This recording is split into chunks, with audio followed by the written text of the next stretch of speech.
यो second question रहेछ BSc first year म्याथको।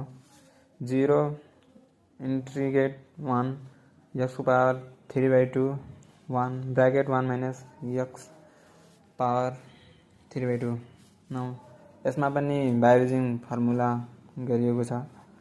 Beta m bracket n 0 integrate 1 x power m minus 1 bracket 1 minus x n power -1 into dx र यहाँ 3/2 छ र 1 minus x यहाँ 3/2 पनि 2 छ।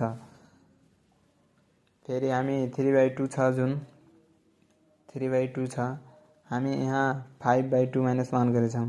5/2 माइनस 1 यसलाई घटाएपछि 3/2 आउने गर्दो रहेछ, जसले गर्दा हामी 5/2 लेख्न सक्छौँ।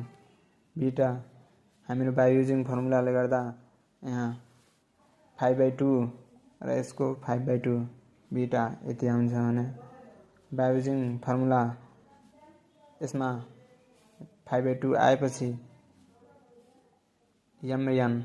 mn को फर्मुला यहाँ यो लाग्छ m n integrate 1 m plus n gamma 5/2 into gamma 5/2। यहाँ फेरि गामा तल 5/2 प्लस 5/2 यो फर्मुला बाइब्रिजिङ फर्मुला गरेर फेरि यहाँ 5/2 भयो भने हामीलाई गामा यहाँ 5/2 हामी यसलाई फेरि गामालाई बाहिर निस्काउँदा 5/2 माइनस 1 गर्ने फेरि 2 यहाँ 5/2 3/2 हुन्छ भने हामीले थाहा भयो 3/2 एकचोटि अगाडि हुन्छ फेरि यहाँ बच्छ 3/2 नै बच्छ, गामा 3/2 नै बच्छ।